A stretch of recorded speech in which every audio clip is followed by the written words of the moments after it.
Hello everyone, welcome to Junior Assistant Mock Test number 1। बहुत सारे mock test करेंगे। बहुत सारे मॉक टेस्ट करने के बाद ही हमें पता चलेगा अब हमारी कितनी प्रैक्टिस हो चुकी है।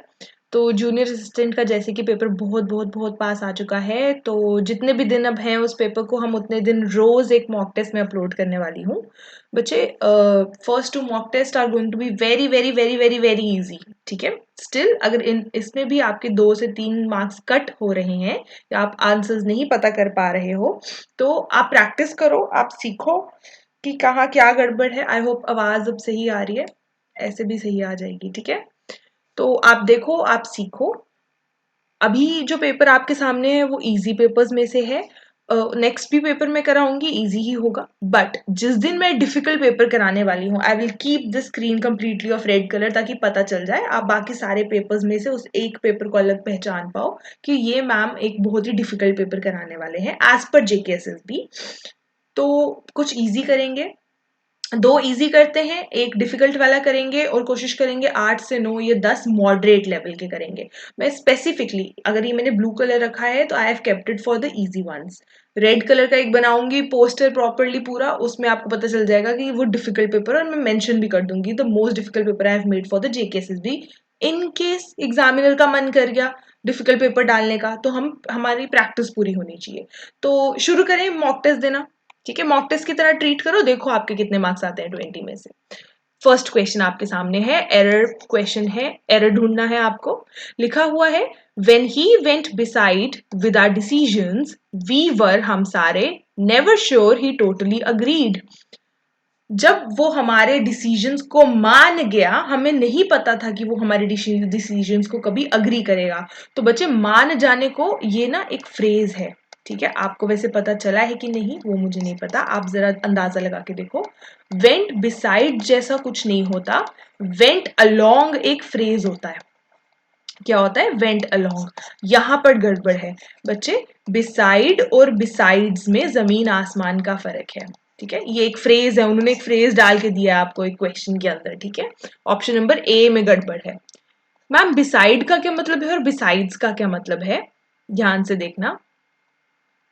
Besides cold drink I want pizza, मतलब कुछ एडिशनल मांगना। ठीक है, जब भी आप कोई एडिशनल चीज मांगोगे ना बच्चे, वो आपके लिए बिसाइड्स में यूज होगी। Beside, he is sitting beside me. ठीक है, बिसाइड मी, वो मेरे साथ में बैठा है। इस वाले बिसाइड का क्या मतलब है मैम? इस वाले बिसाइड का मतलब है नेक्स्ट टू। ये इसका मतलब है और ये इसका मतलब है। एक बार फिर समझा दो मैम, मेरा घर उसके घर के पास है, हिज हाउस और my house is beside his house. Ma'am, मुझे कोल्ड ड्रिंक तो पीनी है, उसके साथ पिज्जा भी खाना है। Besides cold drink I want a pizza. समझ में आया कि आप एडिशनल चीजें जब डालते जाओगे तो आप बिसाइड्स का इस्तेमाल करोगे।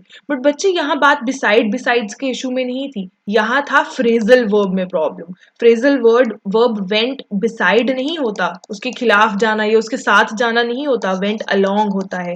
कि मैं उसकी बातों के साथ गया और फैमिली वालों को भरोसा ही नहीं हो रहा था कि वो अग्री कर जाएगा। चलिए आगे।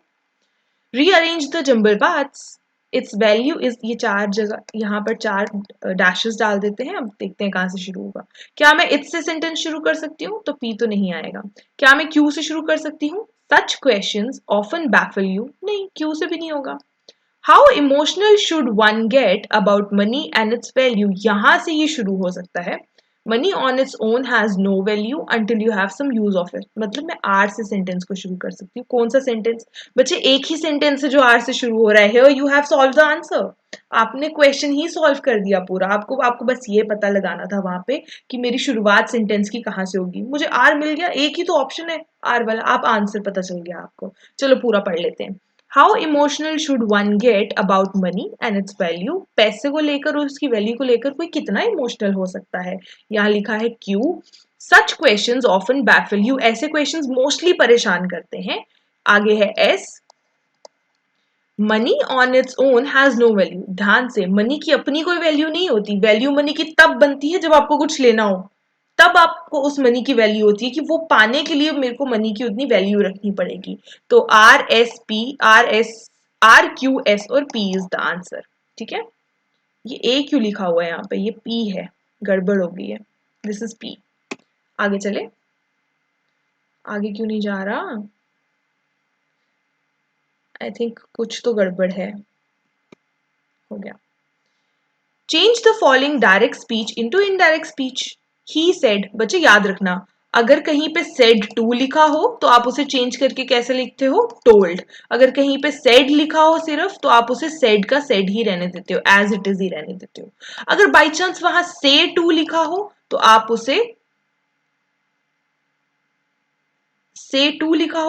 उसे टेल या टेल्स कर देते हो, ठीक है।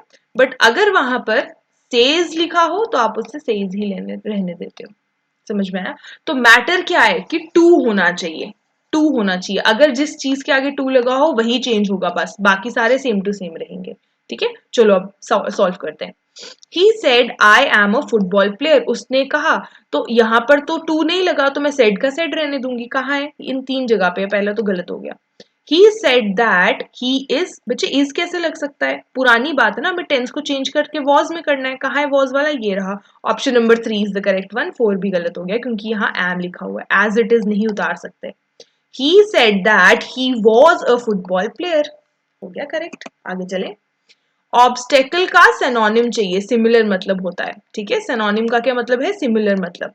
ऑब्स्टेकल मतलब रुकावटें, कोई चीज जो हिंडर कर रही है, रोक रही है, तो बैरियर होता है जो रोकता है, बैरियर। चलिए आगे। बेनिफिट का मतलब कुछ अच्छा मिलना, क्लियरेंस का मतलब साफ कर देना, सफाई रखना, निकाल देना, हेल्दी का मतलब अच्छी सेहत में रहना। चलो, in the passage some words have been deleted, कुछ वर्ड्स निकाल दिए गए हैं, आपको उन्हें फिल करना है। पहले पैसेज पढ़ लें क्विकली। आनंद कुमार एक साइंटिस्ट हैं नेचर कंजर्वेशन फाउंडेशन में, और वो कहते हैं elephants are engineer of the ecosystem. Elephants एक इंजीनियर है इकोसिस्टम का। He explains they are seed dash, ये सीड देने वाले या फैलाने वाले हैं। देखिए फर्स्ट क्वेश्चन, एलिफेंट्स क्या है? Seed eaters, seed makers, seed dispersers. इसका आंसर आपको देखना आगे खुद ही मिल जाएगा। Forest without them have been observed to not have young dash. This is because dash species disperse. मिला disperse, इसलिए इसका आंसर क्या बनेगा? disperse बनेगा। नेक्स्ट क्वेश्चन क्या पूछा हुआ? ऑप्शन नंबर बी में क्या आएगा? सीड आएगा, एलिफेंट आएगा, इंजीनियर आएगा, ये कंजर्वेशन आएगा। देखते हैं, इरेज कर दूं ये वाला पेपर में, जस्ट अ सेकेंड। चलो, ऑप्शन नंबर ए में क्या आएगा? Disperse. They are seed dispersers. Forest without them have been observed, किनके बिना? एलिफेंट्स, ठीक है। ऑप्शन नंबर बी में क्या आएगा? एलिफेंट्स। फॉरेस्ट एलिफेंट्स के बिना have been observed to not have young. अगर एलिफेंट्स नहीं होंगे, वो सीड नहीं फैलाएंगे, तो वो छोटे छोटे छोटे छोटे पेड़ कहाँ से आएंगे? उन छोटे छोटे छोटे छोटे पेड़ों को सैपलिंग्स कहा जाता है, ठीक है। बच्चे ये चीज याद रखनी है आपको कि एलिफेंट्स क्या करते हैं? सैपलिंग्स बनाने में मदद करते हैं, ठीक है। The most appropriate option for C is saplings. अगर एलिफेंट्स सीड्स नहीं फैलाएंगे तो सैपलिंग्स कैसे होंगी? मैम सैपलिंग्स क्या होती है? बच्चे इतने इतने साइज के आपने वो पौधे देखे, इतने इतने साइज के ग्रीन कलर के, उन्हें सैपलिंग्स कहते हैं। Select the most appropriate to fill option number D. This is because, ये इसलिए होता है, dash species disperse seeds only through elephants. कुछ स्पीशीज जो हैं वो अपने सीड्स को डिस्पर्स करती हैं ओनली थ्रू एलिफेंट्स के जरिए, ठीक है। कहाँ गया? ये रहा। कुछ स्पीशीज, सर्टेन, ना सारी ना एवरी, सर्टेन स्पीशीज। क्या आएगा? सर्टन। कुछ स्पीशीज ऐसी हैं जो अपने सीड्स को डिस्पर्स करते हैं एलिफेंट्स के जरिए। द एलिफेंट्स आर फिनोमिनल, बहुत अच्छे हैं। Elephants are phenomenal at dash themselves, खुद में ही बहुत अच्छे हैं, to new ecological conditions and negotiating a problem. कोई प्रॉब्लम हो जाए तो भी एनिमल्स उन्हें ठीक करने में पूरी मदद करते हैं, और न्यू इकोलॉजिकल कंडीशंस को भी ठीक करने में। तो क्या आएगा? Select the most appropriate for E, adapting, structuring, expand, adapting. देखो, the animals are phenomenal at adapting them, अपने आप को अडेप्ट करा लेते हैं। अडेप्टिंग, अपने आप को अडेप्ट करा लेना, देमसेल्व्स, अडेप्ट।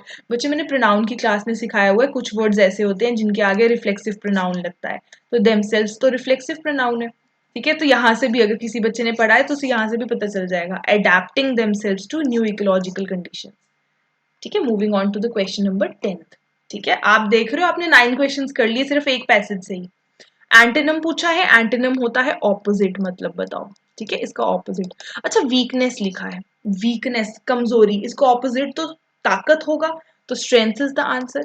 इलनेस बीमारी होता है, डिसेबिलिटी नाकामयाबी होता है, ये कोई काम ना कर पाए, आपका कोई लिम्ब ना चले तब भी डिसेबिलिटी बोलते हैं। और ब्रेवरी का बच्चे तो वो तो करेज होता है ना, ब्रेवरी का ऑपोजिट तो करेज। आंसर क्या है इसका? स्ट्रेंथ। कभी कभी पेन बिल्कुल नहीं चलता। ईडियम है, मैंने ईडियम की क्लास ली है ऑलरेडी, मैं ईडियम की क्लास लेक्चर ले चुकी हूँ, एक ईडियम की क्लास, उसमें मैं 30 क्वेश्चंस करा चुकी हूँ और ये उसमें था। Cut the mustard, cut the mustard होता है अपनी पूरी मेहनत से, पूरी मेहनत लगा दो, जी जान लगा दो, अच्छा परफॉर्म करके आना, go cut the mustard. Go cut the mustard का क्या मतलब होता है? परफॉर्म वेल, बहुत अच्छे से परफॉर्म करना, ठीक है। चलो, find the correctly spelled word, जो सही है, करेक्ट है वो बताओ। ओमिनियस गलत, ये भी गलत। ओमिनुअस ये गलत, ओमिन गलत। बच्चे, ओमिनुअस का मतलब क्या होता है? जो हमेशा बुरी बुरी बुरी बुरी बातें करता है, हमेशा नेगेटिव ही सोचता है, ये सोचता है कि अब कुछ बुरा होने वाला है, उसके साथ आप ओमिनुअस का मतलब निकालते हो। Next, fill in the blank with appropriate word. I promise to dash you in your difficulty. मैं promise करती हूँ मैं तुम्हारी difficulty में तुम्हारे साथ खड़ी रहूंगी। बच्चे, stand with का मतलब होता है, ये इसका मतलब तो होता है तुम्हारे साथ रहना, but physically, ठीक है। अगर मेरे साथ मेरे फ्रेंड्स खड़े हैं यहाँ पे तो they are standing with me, मेरे साथ खड़े हैं, ठीक है। स्टैंड फॉर का क्या मतलब है? किसी बात के लिए खड़े होना। क्या आप उस लड़ाई के लिए खड़े नहीं होंगे? Yes, I am going to stand for that, मैं उस लड़ाई के लिए, उस बात के लिए, सिचुएशन के लिए खड़े होना। स्टैंड अगेंस्ट, अगेंस्ट का क्या मतलब है बच्चे? अपोज करना किसी चीज को, ठीक है, कि नहीं I am standing against to that, ठीक है। अगेंस्ट और फॉर, स्कूल में ना छोटे छोटे बच्चों को मैम अगेंस्ट और फॉर बताती होती थी कि आपको इस चीज के अगेंस्ट बोलना है और आपको इस चीज के फॉर में बोलना है, आपको इस चीज के खिलाफ बोलना है और आपको इस चीज के हित में बोलना है।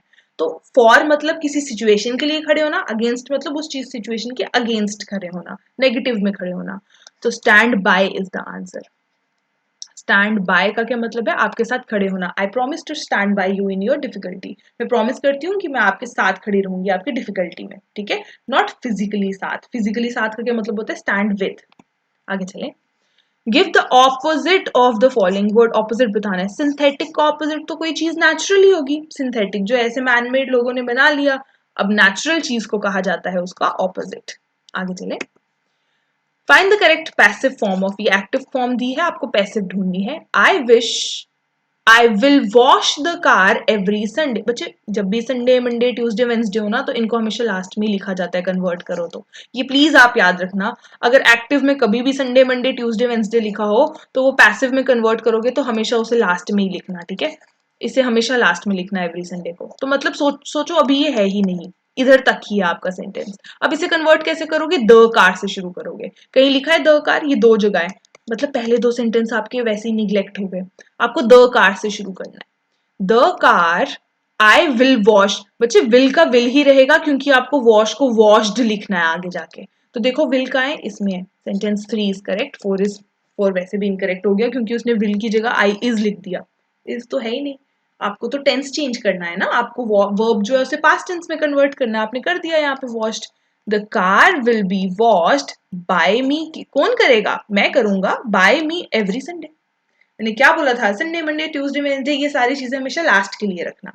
आई बात समझ बच्चे? चले आगे, बहुत सारे क्वेश्चंस कराऊंगी मैं, दिस इज माय प्रॉमिस। मैं आपको इतने इजी और इतने डिफिकल्ट क्वेश्चंस करा दूंगी एक्टिव पैसिव के कि आपको पता लग जाएगा उसे चेंज कैसे करना है, ठीक है।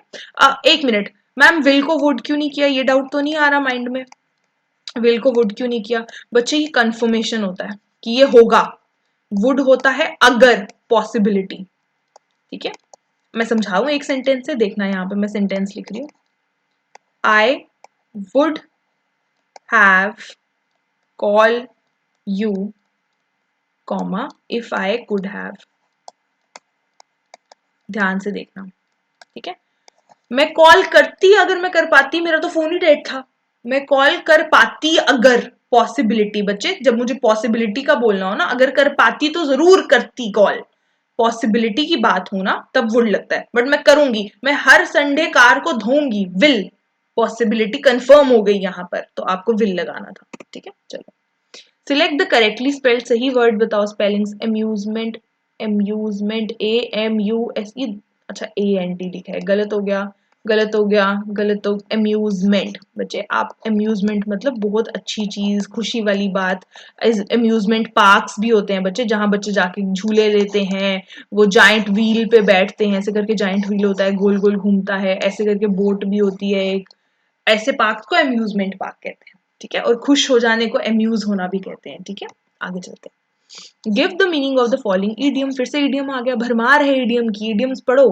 बोन ऑफ कंटेंशन, एक ऐसी चीज, एक ऐसी जड़ जो हमेशा दुख दुख करती है, हमेशा प्रॉब्लम देती है। बोन ऑफ कंटेंशन है, कंटेंट प्रॉब्लम हो जाती है हमें, सब्जेक्ट है ये डिस्प्यूट का, लड़ाई की जड़ ही ये है, this is the bone of contention, मतलब लड़ाई की जड़ ही ये है। चले आगे, आपको एंटोनिम ढूंढना है, तो इसका क्या मतलब है, आपको ऑपोजिट मतलब ढूंढना है, ठीक है। यहाँ पे लिखे कॉन्क्लूड, आप कॉन्क्लूड को पता है क्या लिखो, कंक्लूजन समझ लो इसे।